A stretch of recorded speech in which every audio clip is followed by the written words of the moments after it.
Shalom.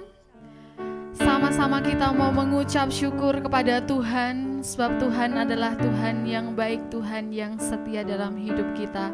Mari bersama-sama kita mau hampiri tahta Tuhan dengan penuh ucapan syukur. Mari kita datang kepada Tuhan. Bapak, terima kasih pada saat sore hari ini Tuhan, kembali kami boleh hadir ke dalam tahta kasih-Mu Tuhan, dan bersama-sama kami akan mempersiapkan diri kami untuk beribadah kepadamu. Biarlah kami menaikkan puji-pujian kami hanya kepadamu Tuhan. Terima kasih Tuhan, kami siap bersuka cita untuk-Mu, sebab hanya di dalam nama Tuhan Yesus Kristus Allah yang hidup kami berdoa. Haleluya, amin. Kita mau mengucap syukur kepada Tuhan, sebab Tuhan adalah Tuhan yang baik. Haleluya. Kecaplah dan lihatlah.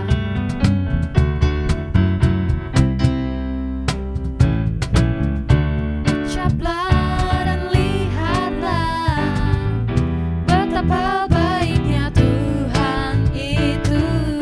Rasakan dan nikmati kasih setia Tuhan. Kecaplah dan lihatlah betapa baiknya Tuhan itu. Rasakan dan nikmati kasih setia Tuhan.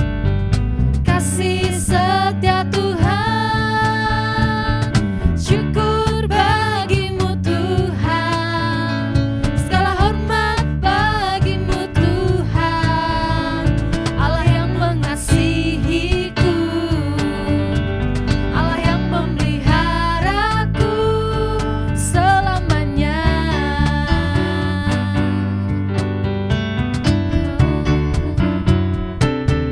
Mari sama-sama katakan, kecaplah dan lihatlah betapa baiknya Tuhan itu. Rasakan dan nikmati kasih setia Tuhan. Kasih setia Tuhan. Kasih setia Tuhan. Syukur bagimu Tuhan. Segala hormat bagimu Tuhan. Allah yang mengasihiku, Allah yang memeliharaku. Syukur bagimu Tuhan. Segala hormat bagimu Tuhan. Allah yang mengasihiku, Allah yang memeliharaku selamanya. Sebab selamanya Allah mengasihi kita. Kecaplah dan lihatlah betapa baiknya Tuhan itu. Rasakan dan nikmati kasih setia Tuhan. Kasih setia Tuhan. Syukur bagimu Tuhan. Segala hormat bagimu Tuhan. Allah yang mengasihiku, Allah yang memeliharaku. Syukur bagimu Tuhan. Segala hormat bagimu Tuhan. Allah yang mengasihiku, Allah yang memeliharaku. Syukur bagimu Tuhan. Segala hormat bagimu Tuhan. Allah yang mengasihiku, Allah yang memeliharaku, Allah yang memeliharaku selamanya. Selamanya. Selamanya. Sebab selamanya Allah selalu memelihara kehidupan kita. Sebab Allah kita adalah Allah yang baik. Haleluya. Sebab dengan hati hati bersyukur kita mau datang kepada Tuhan.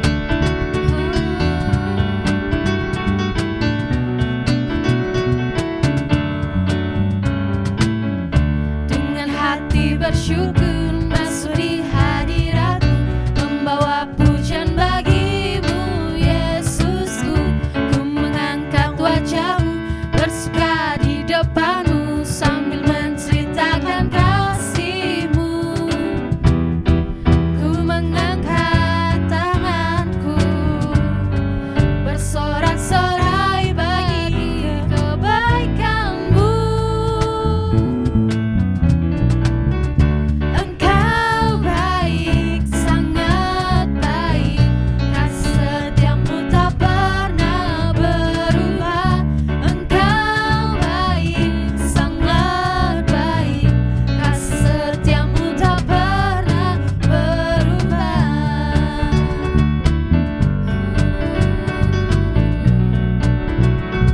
Mari sama-sama kita mau katakan, dengan hati bersyukur masuk di hadirat-Mu, membawa pujian bagi-Mu, Yesusku. Ku memandang wajah-Mu, bersuka di depan-Mu, sambil menceritakan kasih-Mu. Ku mengangkat tanganku, bersorak-sorai bagi kebaikan-Mu. Engkau baik, sangat baik, kasih setiamu tak pernah berubah. Engkau baik, sangat baik, kasih setiamu tak pernah berubah. Engkau baik, sangat baik, kasih setiamu tak pernah berubah.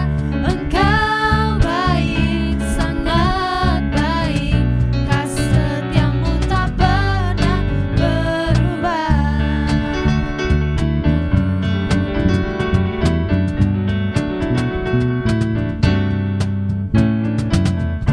Dengan hati bersyukur masuk di hadirat-Mu, membawa pujian bagi-Mu, Yesusku. Ku memandang wajah-Mu, bersuka di depan-Mu, sambil menceritakan kasih-Mu. Ku mengangkat tanganku, bersorak-sorai bagi kebaikan-Mu. Engkau baik, sangat baik, kasih setiamu tak pernah berubah. Engkau baik, sangat baik, kasih setiamu tak pernah berubah. Engkau baik, sangat baik, kasih setiamu tak pernah berubah. Engkau baik, sangat baik, kasih setiamu tak pernah berubah. Engkau baik, Yesusku, kasih setiamu tak pernah berubah. Engkau baik, Yesusku, kasih setiamu tak pernah berubah. Sebab kasih setia Tuhan selalu baru dalam hidup kita. Kita mau bersama-sama berjalan dengan Tuhan.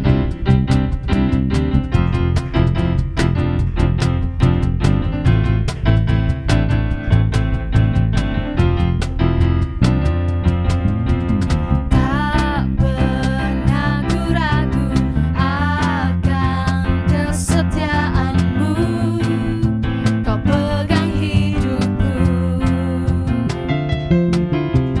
Sepenuh jiwaku ku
Tak pernah ku ragu akan kasih setia Tuhan.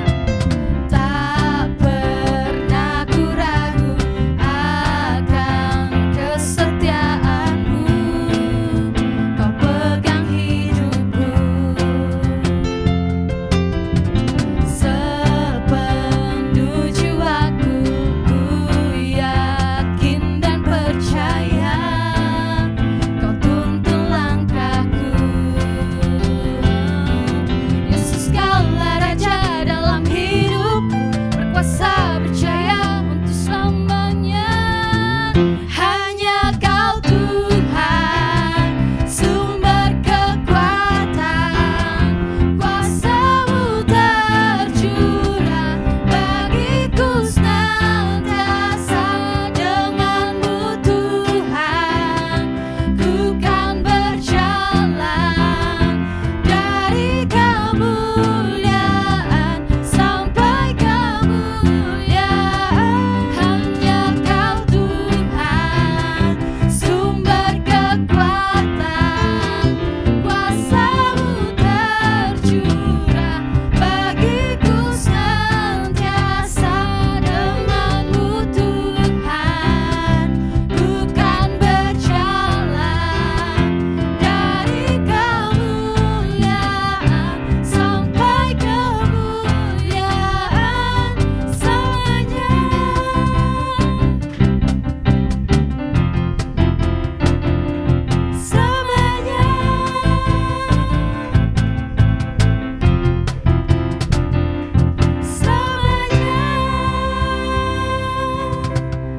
Sebab selamanya kita mau bersejalan bersama dengan Tuhan. Sebab Tuhan kita adalah Tuhan yang setia, Tuhan yang selalu menunjukkan kesetiaannya dalam kehidupan kita. Terima kasih Tuhan. Kita mau mempersiapkan hati kita lebih lagi untuk kita menerima kebenaran firman Tuhan.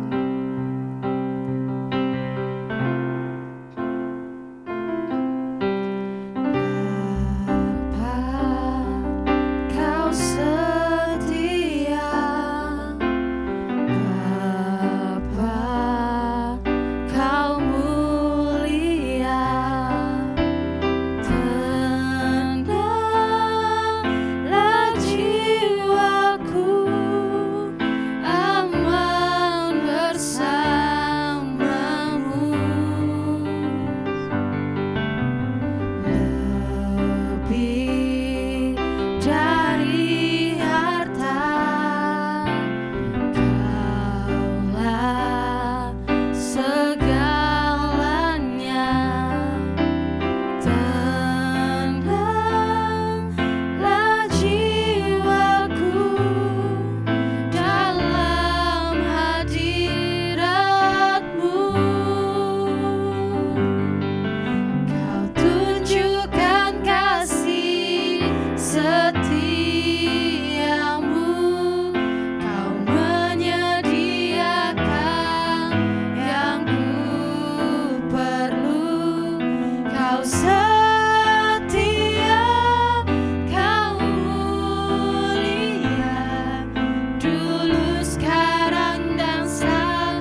Engkau yang layak kami agungkan, hanya Kau yang layak ku agungkan. Sebab hanya Yesus yang layak ku agungkan.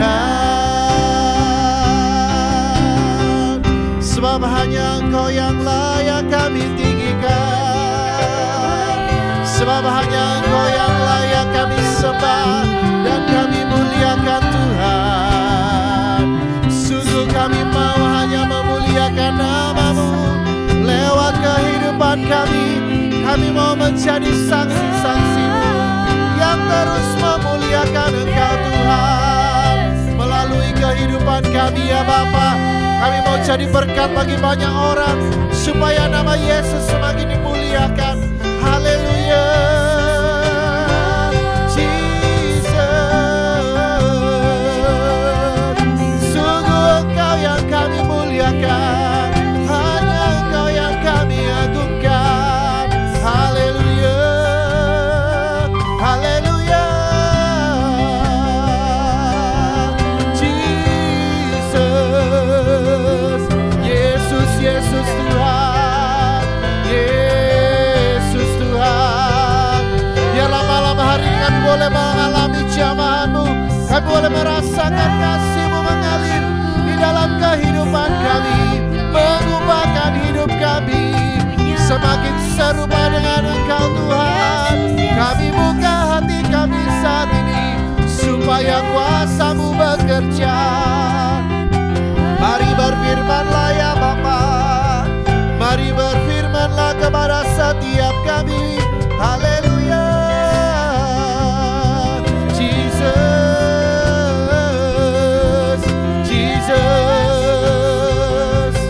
Dirabarabaya syaralalararabaya syaralalararara. Syaralarabarabaya syatakarabaya se. Engkau melihat kerinduan hati setiap kami ya Tuhan. Engkau melihat kerinduan hati umat-Mu yang sungguh-sungguh datang mencari wajah-Mu. Mari jamah kami lebih lagi, bekerjalah lebih lagi dalam hidup kami. Jamalah, jamah, jamalah. Irabarabaya syaralalararara. Kami percaya Engkau hadir di tengah-tengah kami.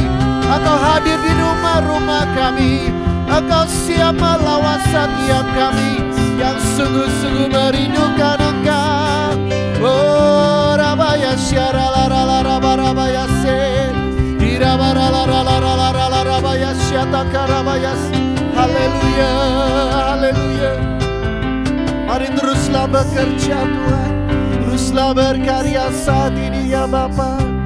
Irabarabaya syatakarabaya syatakarabaya. Haleluya Jesus, haleluya. Kami percaya Engkau ada di tengah-tengah kami, dan Engkau siap memberitakan isi hati-Mu ya Tuhan melalui hamba-Mu. Urapi hamba-Mu supaya boleh menjadi saluran berkat yang bersih, saluran berkat yang benar-benar bisa menyampaikan isi hati-Mu ya Tuhan kepada setiap kami. Kami percaya Engkau mengurapi setiap kami. Kami mau siapkan hati pikiran kami untuk kami boleh merenungkan firman-Mu. Di dalam nama Tuhan Yesus Kristus, mari yang siap merenungkan firman Tuhan sama-sama katakan amin. Shalom, selamat malam. Puji Tuhan, kita akan langsung belajar ya saudara. Kita buka Matius pasal 7 ayat 1-5. Kita belajar dari firman ini ya saudara. Ini kalimat pertama saudara sudah agak menohok ini saudara. Matius pasal 7 ayat 1-5. Kita baca ya. Jangan kamu menghakimi supaya kamu tidak dihakimi. Karena dengan penghakiman yang kamu pakai untuk menghakimi, kamu akan dihakimi dan ukuran yang kamu pakai untuk mengukur akan diukurkan kepadamu. Mengapakah engkau melihat selumbar di mata saudaramu, sedangkan balok di dalam matamu tidak engkau ketahui?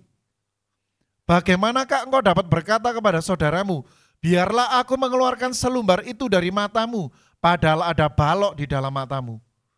Hai orang munafik, keluarkanlah dahulu balok dari matamu, maka engkau akan melihat dengan jelas untuk mengeluarkan selumbar itu dari mata saudaramu. Amin, puji nama Tuhan. Kita kalau baca ayat-ayat ini ya saudara, ini sudah kelihatan bahwa ayat ini itu isinya teguran yang agak emosional, saudara. Agak keras gitu ya saudara. Kita akan belajar ya.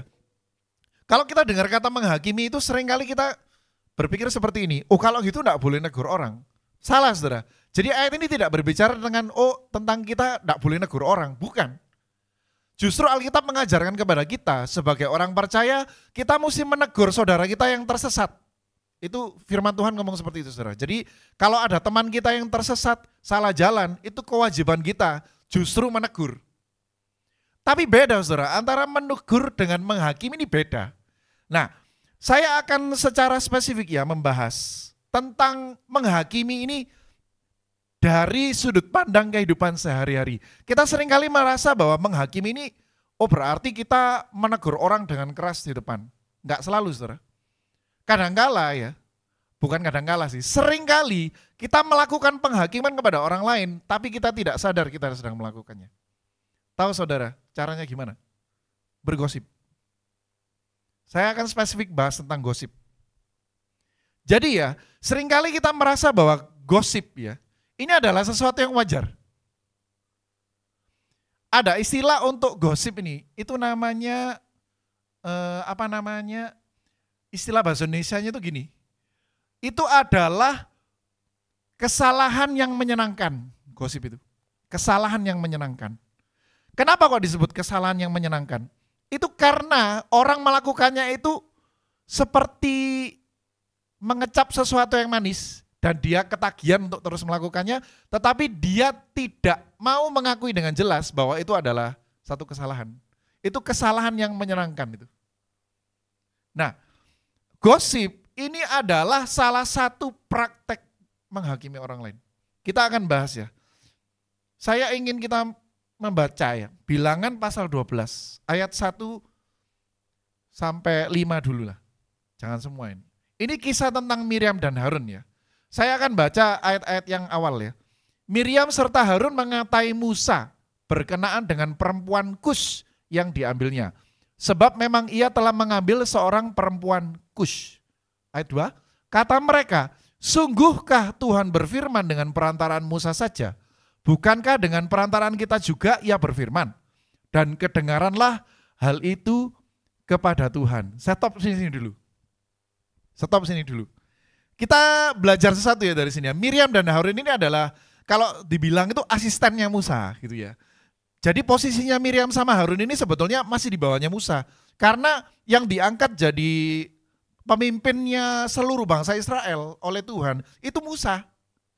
Jadi Miriam dan Harun ini posisinya di bawahnya Musa. Nah, satu kali Miriam ini, ingat ya, di sini disebut itu yang disebut duluan Miriam apa Harun saudara? Miriam.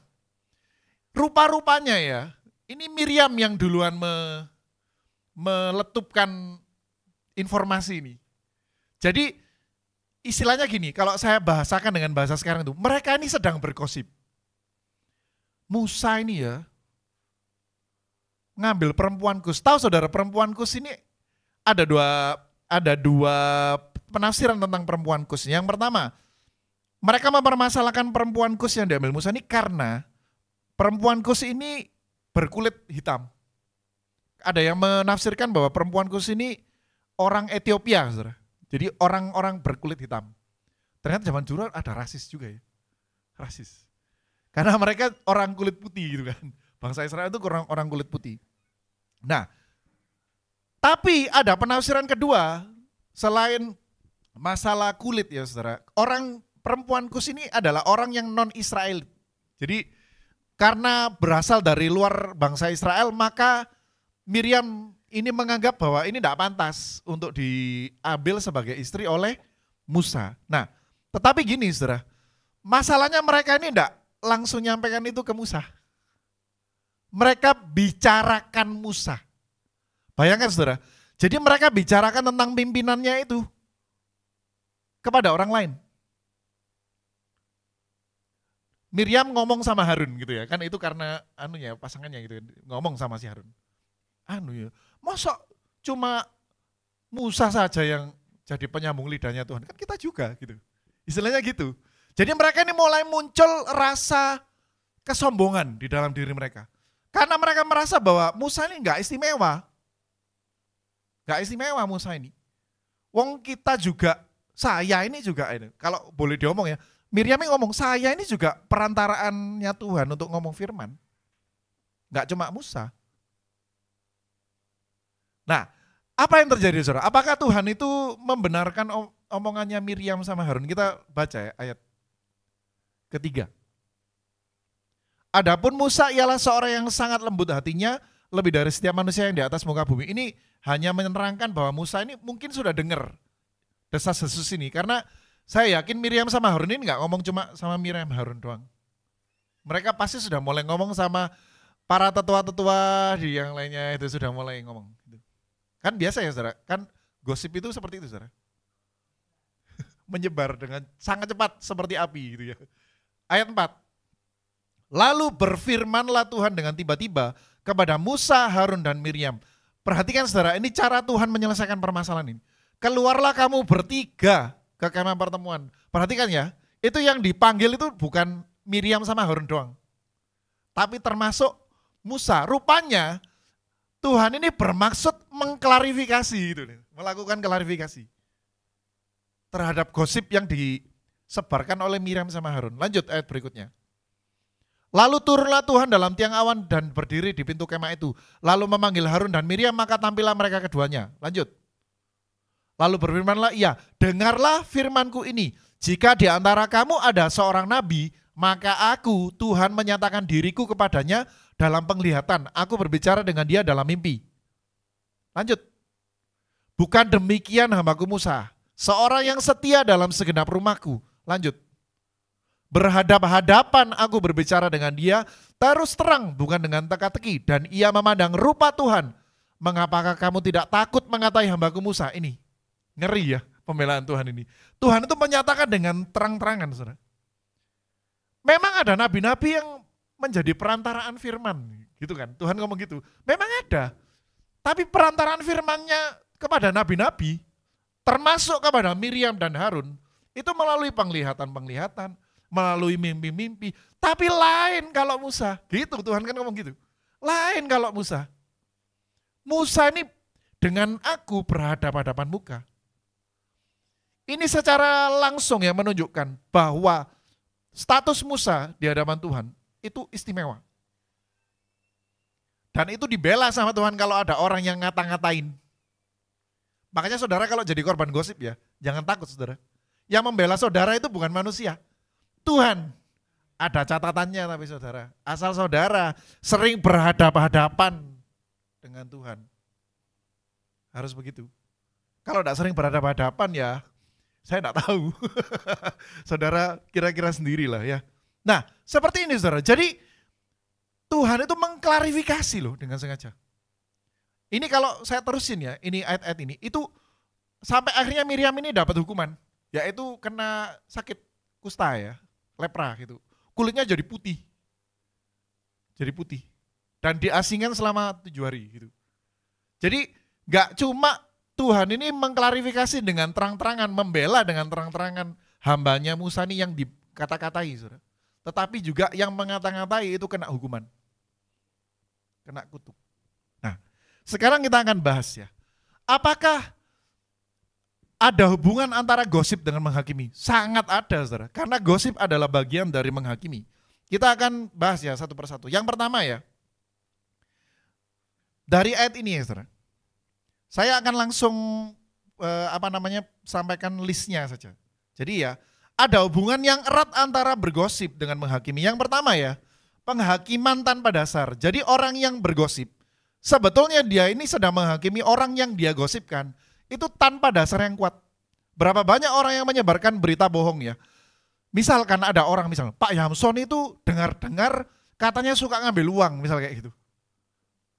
Dengar-dengar loh, semua orang bergosip selalu awalnya gini, dengar-dengar gitu ya, ya kan? Semua kan gitu ngomongnya. Dengar-dengar Pak Yamson ini suka ngambil uang. Nanti setelah ini kalau saya dengar ada informasi, ternyata Pak Yamson suka ambil uang. Waduh kebacut saudara. Saudara habis nonton streaming ini terus ngomong, oh ternyata Pak Yamson suka ngambil duit. Cuma contoh ini saudara, disclaimer cuma contoh. Kalau misalkan ada orang tiba-tiba ngomong tuh, dengar-dengar gitu. Pak Yamson suka ngambil uang. Saya yakin ya, orang yang dengar pertama kali yang diceritain, dia enggak langsung gini, langsung cari informasi bahwa oh itu bener apa enggak, pasti dia akan langsung ngomong lagi ke yang lain. Dengar-dengar. Gitu nanti. Nanti yang satu ini sambil dikasih email-email ini sudah. Tapi jangan ngomong siapa-siapa. Aman. Oke. Lalu dia ngomong lagi sama sahabat dekatnya. Dengar-dengar ini. Si Pak Yamson ini suka ambil uang, tapi jangan ngomong siapa-siapa. Aman. Oke. Dia punya sahabat lagi lain. Terus itu saudara. Terus. Seperti api yang membakar hutan. Dengan seperti kanker yang menjalar ini, kata Ibu Gembala. Itu ngeri saudara. Ngeri. Penghakiman tanpa dasar itu menyebabkan gosip itu menyebar dengan menakutkan. Hati-hati saudara. Yang kedua, kritik yang tidak membangun. Nah ini saudara, ini ada rinciannya saudara. Biasanya ya gosip ini bentuknya itu kritikan-kritikan atau sesuatu yang negatif. Saya tidak pernah dengar orang menyebut gosip itu yang bagus-bagus, tidak ada. Tidak ada saudara. Gosip itu selalu jelek isinya, enggak pernah positif, pasti negatif. Isinya membesar-besarkan kesalahan gitu. Menjatuhkan, terus hyperkritik, terlalu cari-cari salah. Gitu. Oh ternyata Pak Yamson enggak suka nyuri. Oh iya tapi suka ngambil uang istrinya. Oh tambah, dicari. Salahnya dicari pokoknya. Jadi kritikan yang tidak membangun, kritikan yang negatif, yang namanya kritikan negatif, tapi berlebihan itu saudara, berlebihan. Dan tidak ada maksud untuk memperbaiki, tidak ada. Karena enak aja ngomongin jeleknya orang itu. Betul apa enggak? Kalau saudara jawab betul ya, jangan-jangan terbiasa. Oke, yang ketiga ya, orang yang menggosip itu dia merasa lebih superior dari yang digosipkan. Merasa lebih superior. Sebetulnya ya, orang yang membicarakan kejelekan orang lain, itu biasanya dia itu punya sesuatu hal yang negatif yang dia tidak ingin orang lain ketahui. Lalu karena ada hal negatif tentang orang lain, dia pakai itu untuk menutupi hal negatif yang ada dalam dirinya. Itu bitter truth, saudara. Fakta yang menyakitkan, fakta pahit. Pahit tapi fakta itu, saudara. Jadi pada umumnya orang yang sangat gemar untuk membicarakan hal yang jelek tentang orang lain, aslinya dia gunakan itu untuk menutupi kesalahan dirinya sendiri dan supaya dirinya merasa lebih benar dari orang tersebut. Hati-hati saudara. Sebetulnya kalau kita misalkan datang ke ibadah, dengar firman Tuhan, orang yang suka bergosip akan ngomong gini, loh makanya kan, makanya Pak Yamson lagi. Pak Yamson makanya nih, wah ini cocok buat Pak Yamson.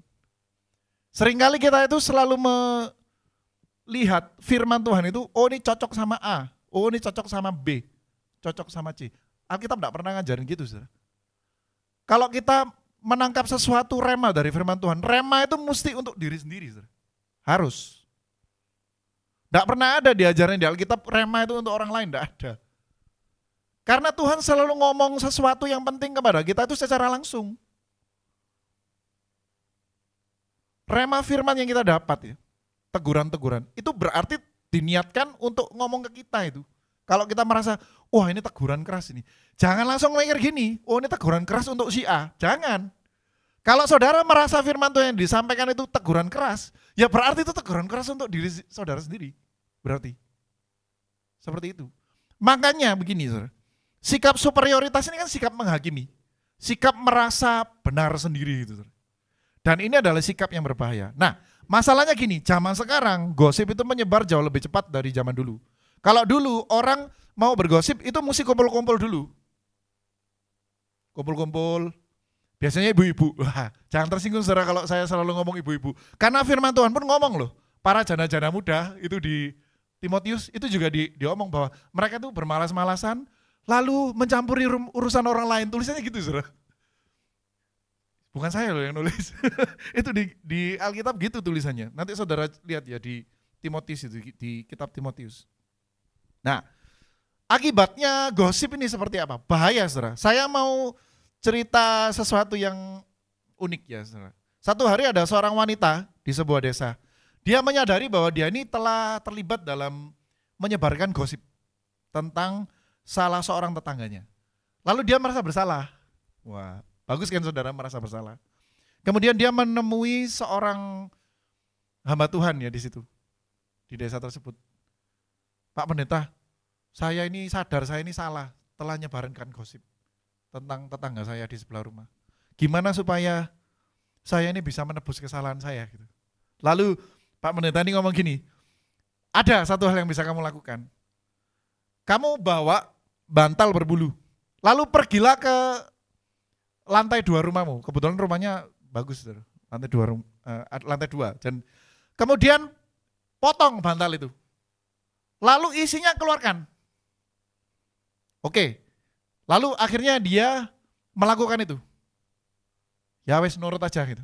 Setelah itu dia kembali ke pendeta ini. Lalu selanjutnya mau siapa ini Pak Pendeta saya ini? Pak Pendetanya jawab gini, sekarang tangkapan semua itu bulu-bulunya itu. Dia langsung kaget, ya enggak mungkin Pak Pendeta. Masa bulu-bulunya itu saya tangkapin satu-satu? Ya kan semua udah terbang. Pak Pendetanya ngomong gini, ya itu yang kamu lakukan. Gosip itu sudah terlanjur terbang, enggak bisa dikembalikan lagi. Yang bisa kamu lakukan sekarang hanyalah mengintrospeksi diri dan jangan melakukannya lagi. Cuma itu doang. Ingat saudara, bahaya loh. Jadi akibatnya ini sudah tidak bisa dicegah, gosip ini. Saya kasih contoh nyata saudara. Baru-baru ini itu ada peristiwa di Jakarta. Saudara pasti yang ngikuti berita-berita tahu. Ada seorang satpam Grand Indonesia, itu di video sedang mukuli seekor anjing. Tahu saudara ya, anjing penjaga. Lalu satu Indonesia ya, para netizen itu menghujat, termasuk para kaum pencinta hewan gitu ya. Wah satpamnya harus diberhentikan macam-macam. Dihujat habis. 1 minggu kemudian ada seorang pegawai di Grand Indonesia itu merilis video dari sudut pandang CCTV-nya. Tahu saudara? Ternyata satpam ini pukul anjing ini karena dia habis gigit seekor kucing di situ. Jadi dia itu mau ngajarin si anjingnya, jangan dilakukan lagi gitu loh. Kan biasanya gitu kan cara ngelatih anjing kan. Jadi ada seekor kucing di situ digigit, mau dibunuh gitu loh. Terus dia ambil paksa dari kucingnya itu sambil digeret, sambil digipak gini. Cilakanya yang gigit kucing itu enggak ketangkap kamera sama kamera videonya itu, yang orang yang di mobil itu kan yang nge-video orang dalam mobil. Hanya ketangkap basah lagi mukuli. Setelah ada video CCTV itu saudara, yang tadinya menghujat itu berbalik jadi membela. Betapa munafiknya orang-orang ini saudara. Jadi gini saudara, gosip itu bahaya banget, itu kan gosip. Salah satu bentuk gosip itu, disebar. Zaman sekarang ini makanya lebih menakutkan dari zaman dulu. Sekarang ada namanya itu sosial media. Kadang kita ngomong gini, loh saya kan boleh posting apa saja di sosial media saya untuk punya sosial media saya sendiri. Saudara bisa posting di situ, enggak apa-apa, asal enggak ada yang bisa lihat. Masalahnya kan enggak mungkin. Karena mungkin. Namanya posting sosial media ya pasti ada yang lihat. Lah, saudara mestinya menyadari hal itu. Postingan sosial media, apalagi itu berkaitan dengan masalah atau kesalahan seseorang, itu seharusnya kita sadar bahwa itu tidak boleh kita lakukan. Karena ini termasuk menghakimi. Ini menyebar gosip. Satpam Grand Indonesia itu hampir saja dipecat sama manajemennya. Hampir kehilangan pekerjaan. Gara-gara seseorang yang iseng ngevideo, terus disebar dengan tanpa rasa bersalah. Orangnya sudah diam aja sampai sekarang tidak ada klarifikasi. Kejam sekali. Di Amerika pernah terjadi juga. Ada peristiwa namanya itu Salem Witch Trial namanya. Jadi itu ada sebuah daerah di Massachusetts, namanya itu di daerah itu namanya daerah Salem. Itu terkenal sama isu tentang penyihir. Saudara tahu ada beberapa orang perempuan muda di situ dapat penyakit misterius di situ. Terus mereka ini mengklaim bahwa mereka ini disihir oleh seseorang gitu. Lalu ya, berita tentang wanita penyihir ini menyebar dengan cepat. Akhirnya ya, lebih dari 200 orang itu kena eksekusi, saudara. Tanpa kesalahan yang jelas. Lalu ya, bertahun-tahun kemudian, pengadilan di Amerika, di Massachusetts, itu pelan-pelan memulihkan nama-nama para korban ini, yang dituduh sebagai penyihir. Pelan-pelan satu persatu dipulihkan, tapi sudah kadang mati orangnya. Sudah kadang mati. Bayangkan itu, gimana caranya nyebarkannya? Ya dengan gosip, digosip aja. Itu pernah terjadi juga di bangsa kita waktu zamannya PKI. Ini saya diceritai sama nenek saya, saudara. Itu zaman dulu juga itu caranya. Misalkan ada orang nggak suka sama orang tetangganya, lalu dia nyebarkan gosip.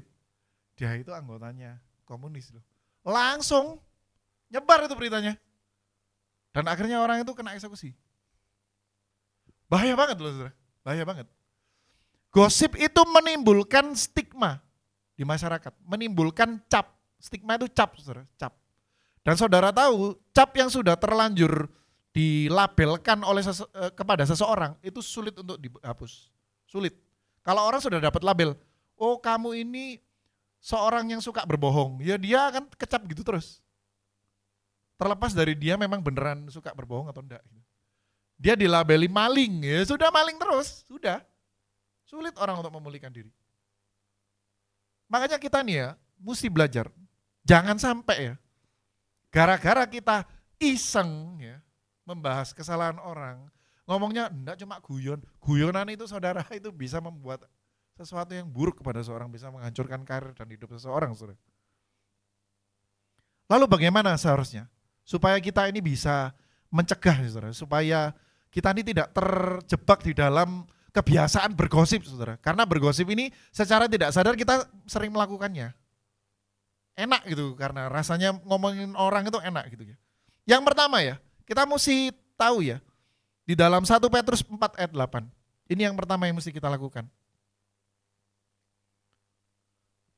1 Petrus 4 ayat 8.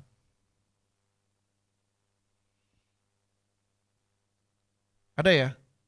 Tetapi yang terutama, kasihilah sungguh-sungguh seorang akan yang lain, sebab kasih menutupi banyak sekali dosa. Kita mesti belajar mengasihi dengan sungguh-sungguh.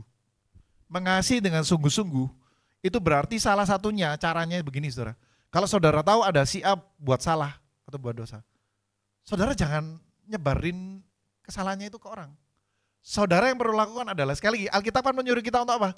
Menegur, saudara. Ya kitalah yang datang ke orang tersebut. Tegurlah 4 mata, itu kata firman Tuhan gitu. Tegurlah 4 mata. Jangan gini, lihat salah orang, delon, salah iku asli nih. Salah. Apa? Terus hasilnya dengan saudara ngomong sama teman saudara bahwa dia salah itu apa? Tidak ada hasilnya. Apakah orang yang dibicarakan ini akan pulih? Tidak ada. Tambah buruk nanti malahan. Lalu dia dengar bahwa saudara nyebarin kesalahannya itu ke orang. Orangnya tambah tidak suka sama saudara. Saudara tidak punya kesempatan untuk negur akhirnya. Supaya bisa nolong dia pulih. Kan begitu, saudara? Jadi kita mesti belajar mengasihi dengan sungguh-sungguh. Caranya salah satunya, yaitu saudara, kalau ada orang buat salah, tegur. Langsung saudara tegur. Jangan lewat orang, jangan tegur langsung. Dan stop ini, enggak usah ngomong ke orang lain kanan kiri. Kecuali saudara enggak bisa, gimana caranya? Saudara datang ke orang yang tepat, siapa? Pimpinan saudara. Pemimpin rohani saudara. Karena saudara mungkin merasa, aku enggak bisa kayaknya negur. Ya sudah, saudara datang ke pemimpin saudara. Berkonsultasi gimana enaknya. Gitu. Nanti kan dikasih jalan, saudara. Nah, yang kedua. Efesus 4 ayat 29. Janganlah ada perkataan kotor keluar dari mulutmu, tetapi pakailah perkataan yang baik untuk membangun, di mana perlu supaya mereka yang mendengarnya beroleh kasih karunia. Kita mesti jaga mulut kita, saudara. Lidah kita, mesti jaga ini. Mesti jaga lidah ini, hati-hati. Karena lidah ini, kan katanya lidah ini dari api neraka asal mulanya. Jadi maksudnya berpotensi untuk menyebarkan hal yang jelek. Gitu. Jadi kita mesti jaga betul lidah. Firman Tuhan ngomong bahwa orang bisa menjinakkan hewan-hewan liar ya, tapi siapa bisa menjinakkan lidah? Makanya kita mesti jaga betul. Berdoalah setiap hari kepada Tuhan untuk Tuhan ini membantu kita bisa menjaga lidah kita. Gitu ya, saudara. Nah, yang ketiga, Mazmur pasal 1 ayat 1 ya, ayat 1 aja. Berbahagialah orang yang tidak berjalan menurut nasihat orang fasik, yang tidak berdiri di jalan orang berdosa, dan yang tidak duduk dalam kumpulan pencemooh. Jadi yang ketiga, saudara mesti cari komunitas yang baik. Kalau saudara kumpul di satu, istilahnya sekarang bukan komunitas, circle. Saudara punya circle suka gosip semua ya. Kalau saudara tidak bisa ngatasi, saudara keluar dari circle itu. Karena tidak mungkin saudara tidak katut, pasti katut. Pasti itu. Kalau saudara merasa tidak nyaman, kok ini ngomongin orang terus ya circle-nya. Ya berarti itu kumpulan pencemooh. Saudara tinggalkan aja. Hati-hati saudara. Ingat bahwa pergaulan yang buruk itu merusak kebiasaan yang baik. Saudara yang tadinya mungkin tidak pernah bicarakan orang, karena kumpul sama circle yang suka gosip, lama-lama ikut gosip juga. Gitu saudara. Mungkin saudara tidak ngomong secara langsung nih. Sudah dengar si A kayak gini. Saya pakai contoh Pak Yamson aja ya. Sudah di circle saudara, di komunitas saudara itu teman main saudara sehari-hari sudah ngomong, Pak Yamson loh, tiba-tiba kok ngonyolongan, suka nyuri. Saudara diem aja, nggak komen, nggak apa. Satu kali ada orang ngomong, tanya sama saudara. Katanya Pak Yamson suka nyuri ya. Saudara ngomong gini, ya ngertilah, bergosip saudara. Padahal tidak ngomong apa-apa, cuma ngomong gitu doang. Kalau saudara tidak mau gosip, saudara mesti tegur orangnya yang ngomong. Jangan terburu-buru ngomong gitu. Kita lo tidak tahu kebenarannya gimana. Saudara mesti bela. Kan gitu. Nah ini sesuatu yang sulit saudara, karena biasanya kita ini takut kalau gitu dijauhi orang nanti. Tapi lebih baik saudara, karena firman Tuhan ngomong nih, tidak duduk dalam kumpulan pencemooh. Berbahagialah orang yang tidak duduk dalam kumpulan pencemooh. Jadi ini mesti kita ingat-ingat saudara. Yang pertama ya saudara, saya ulang ya, belajar mengasihi dengan sungguh-sungguh. Harus belajar mengasihi dengan sungguh-sungguh. Karena kasih itu menutupi banyak sekali dosa. Yang kedua, jaga lidah kita. Jangan sampai asal bicara. Apalagi tentang kesalahan orang lain. Dan yang ketiga, cari circle yang tepat. Cari komunitas yang baik. Komunitas yang membangun saudara. Supaya pikiran kita ini tidak diracuni oleh berbagai macam gosip yang tidak jelas. Amin? Amin. Saya berharap ya saudara, ini firman Tuhan bisa menjadi rema di dalam kehidupan kita. Saya percaya Tuhan ini sedang bermaksud untuk terus memperbaiki kehidupan kita. Supaya kita ini berlatih menjadi orang-orang yang penuh dengan kasih saudara.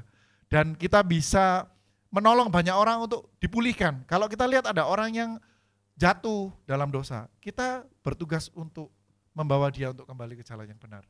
Jangan dibicarakan dengan orang lain saudara.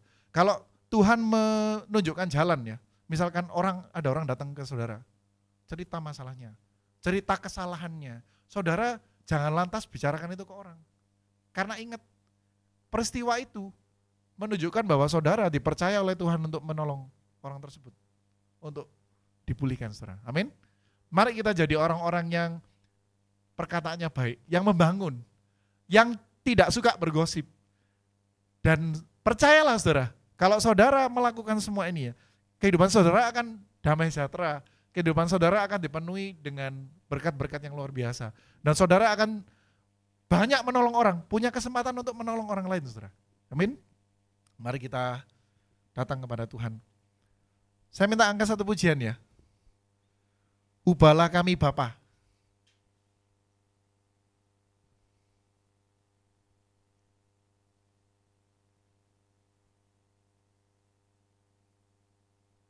Minta tolong keyboardnya. Minta tolong keyboardnya.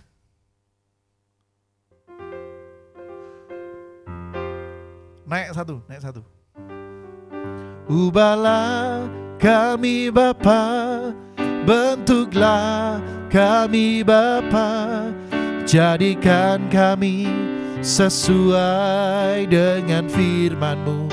Hati kami terbuka ya Tuhan. Ubahlah kami Bapa, bentuklah kami Bapa, jadikan kami sama seperti Yesus. Ubahlah kami Bapa, ubahlah kami Bapa, bentuklah kami Bapa, jadikan kami sesuai dengan firman-Mu, sesuai dengan firman-Mu. Oh, ubahlah kami Bapa, bentuklah kami Bapa, jadikan kami sama seperti Yesus. Jadikan kami sama seperti-Mu, sama seperti Yesus. Mari jadikan kami sama seperti Engkau, sama seperti Yesus. Ini hidup kami Tuhan, mari terus ubah hidup kami menjadi semakin serupa dengan-Mu Tuhan. Penuhi hati kami dengan kasih-Mu, supaya kami boleh menjadi orang-orang yang penuh dengan belas kasihan. Kami percaya saat kami serupa dengan Kristus, maka akan lebih banyak orang yang bisa kami bantu untuk dipulihkan. Haleluya, Jesus. Mari ya Bapa, teruslah bekerja ya Tuhan. Ubah karakter hidup kami, ubahlah hati kami ya Bapa. Ini hidup kami, Engkaulah penjunan kami. Bentuklah hati kami sesuai dengan yang Engkau mau. Haleluya, haleluya Jesus. Kami mengucap syukur buat firman Tuhan yang kami boleh renungkan bersama pada malam hari ini. Lewat firman Tuhan ini kami mau belajar ya Tuhan, mulai saat ini kami mau menjaga perkataan mulut kami, supaya kami tidak menjadi orang-orang yang suka membicarakan kesalahan orang lain dan merasa bahwa kehidupan kami paling benar. Tolong kami ya Bapa, supaya kami punya komunitas yang baik, supaya kami punya komunitas yang penuh dengan orang-orang yang suka membangun satu dengan yang lain. Jauhkanlah kami dari segala macam komunitas atau orang-orang yang suka bergosip tentang orang lain. Kami sadar gosip ini akan mendatangkan akibat yang sangat fatal. Tolong kami supaya mulai saat ini kami berhenti melakukannya. Kami mau belajar untuk berbicara hal yang baik saja ya Tuhan. Kalau kami sadar atau kami tahu ada orang yang melakukan kesalahan atau jatuh dalam dosa, kami tahu tugas kami hanya perlu datang kepada orang yang bersangkutan. Kami tak perlu ngomong ke orang lain. Kami hanya perlu berurusan dengan orang yang bersangkutan saja. Supaya lewat kehidupan kami ada lebih banyak orang yang dipulihkan kehidupannya. Mari ya Bapa, teruslah bekerja. Kami mengucap syukur ya Tuhan, Engkau menegur kami. Sebab ini adalah bukti bahwa Engkau begitu mengasihi setiap kami. Engkau tidak ingin setiap kami terjebak dalam dosa yang tidak kami sadari, dalam kesalahan-kesalahan yang selama ini kami buat tanpa kami sadar bahwa itu hal yang salah. Tolong kami ya Bapa, untuk kami mulai belajar menghentikan. Kalau kami dengar ada gosip yang sudah terlanjur menyebar, tolong supaya kami tidak melanjutkan penyebaran gosip tersebut. Tapi biarlah setiap kami boleh menghentikannya ya Tuhan, sehingga kami boleh menolong lebih banyak orang untuk dipulihkan. Terima kasih Bapa. Kami berdoa secara khusus malam hari ini untuk orang-orang yang mengikuti worship at home dan mereka mengalami kelemahan tubuh secara fisik. Kami berdoa di dalam nama Yesus, Engkau yang menyembuhkan ya Tuhan kehidupan fisik setiap kami, kesehatan kami dipulihkan ya Tuhan. Dan biarlah setiap kami boleh melihat bahwa Tuhan yang selalu memberikan kekuatan ekstra kepada setiap kami. Kami yang saat ini dalam masalah secara finansial, kami percaya Allah Jehovah Jireh sanggup menyediakan setiap kebutuhan kami ya Bapa. Dan kami mau belajar beriman, bergantung sepenuhnya hanya kepada Tuhan. Terima kasih Bapa, terima kasih. kami yang punya masalah dalam rumah tangga. Kami percaya Tuhanlah imam atas rumah tangga kami. Dan biarlah setiap kami belajar berserah ya Tuhan, hanya kepada Tuhan saja. Engkau yang memulihkan seluruh permasalahan kehidupan kami. Terima kasih Bapa, terima kasih. Kami percaya setiap kami yang mengikuti worship at home ini dengan sungguh-sungguh, kami sudah diberkati oleh firman Tuhan yang luar biasa. Di dalam nama Tuhan Yesus Kristus, mari semua yang sudah diberkati sama-sama katakan amin. Selamat malam saudara, Tuhan Yesus memberkati.